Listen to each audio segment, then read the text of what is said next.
তো বস চলে এসেছি নতুন ভিডিও নিয়ে। তো আজকে আমরা কথা বলবো শাহিদ কাপুরের নতুন সিনেমা দেবা, যেটা সিনেমা হলে মুক্তি পেয়েছে। তো কিছু লোক বলছে যে এটা রসেন অ্যান্ড্রুস, যেই সিনেমার ডিরেক্টর, তারই একটা সিনেমা মুম্বাই পুলিশ, যেটাতে পৃথ্বীরাজ সুকুমারন ছিল, সেই সিনেমারই রিমেক। কিছু কিছু চেঞ্জেস করেছে, কিন্তু অ্যাডাপ্টেশন ভার্সন বলা যায়। যাই হোক, তো আমি পৃথ্বীরাজ সুকুমারনের মুম্বাই পুলিশ সিনেমাটা দেখিনি সত্যি বলতে। তার জন্য আমার এই সিনেমাটা কিন্তু নতুন মনে হয়েছে, কন্টেন্ট ওয়াইজ, সিনেমা ওয়াইজ, গল্প ওয়াইজ নতুন মনে হয়েছে। এবং এই সিনেমার যে গল্পটা, সেটা হচ্ছে একটা ইনভেস্টিগেশন থ্রিলার। এখানে একজন পুলিশ অফিসার খুন হয়ে যাচ্ছে, তার পেছনেই যে দেবার যে ক্যারেক্টারটা, যে একজন পুলিশ অফিসার, সেইটার ইনভেস্টিগেশন করছে, আলটিমেট কিলারটাকে, মানে তাকে খুঁজছে।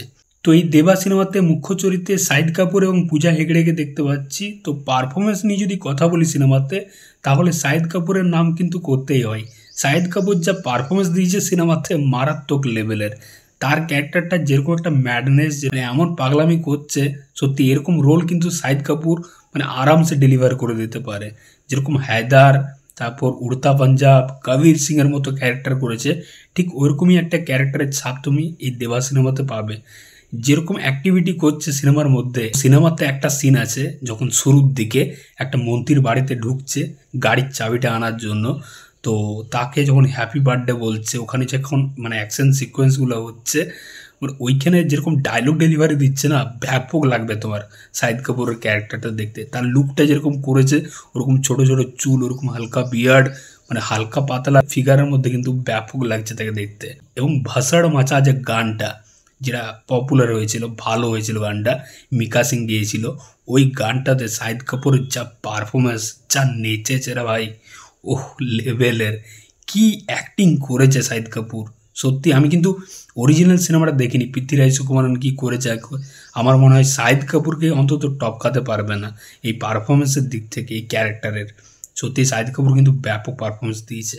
তার সাথে পূজা হেগড়েকে আমার ঠিকঠাক লেগেছে, মানে আর 5টা সিনেমাতে যেরকম অ্যাক্টিং করে, অন্তত তার থেকে বেটার। এবং এই সিনেমাতে আরও যে দুজন পুলিশ অফিসার ছিল, মানে শাহিদ কাপুরের সাথে আরও দুজন যে পুলিশ অফিসার ছিল, তারাও কিন্তু মোটামুটি ভালোই পারফরমেন্স দিয়েছে।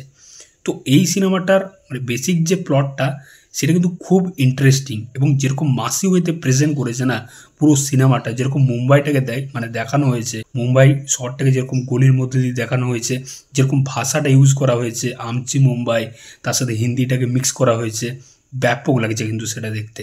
এবং ক্লাইম্যাক্স পোর্শনটা, সেটাও কিন্তু বেশ ইন্টারেস্টিং। তো ওভারঅল সিনেমাটা আমার কিন্তু ব্যাপক লেগেছে, স্টার্টিং টু দ্য এন্ড বেশ ভালো। তো আমি কিন্তু রিমেক সিনেমাটা দেখিনি, তার জন্য এই সিনেমাটার কি ফল্ট রয়েছে বা কি সেটা আমি বুঝতে পারছি না, কিন্তু আমার দেবা সিনেমাটা ভালো লেগেছে। ওভারঅল আমার মনে হয়েছে যে ওয়ান টাইম ওয়াচেবল, সুপার একটা মানে মস্তি পাবে সিনেমাটা দেখে, পয়সা উসুল হয়ে যাবে, ফালতু সিনেমা একদমই না। তোমরা দেবা সিনেমাটা না দেখে থাকলে অবশ্যই যাও সিনেমাটা দেখো সিনেমা হলে। তো চললাম, আবার দেখা হচ্ছে পরের ভিডিওতে। চ্যানেলে নতুন হয়ে থাকলে অবশ্যই সাবস্ক্রাইব করে যাও বস। চললাম।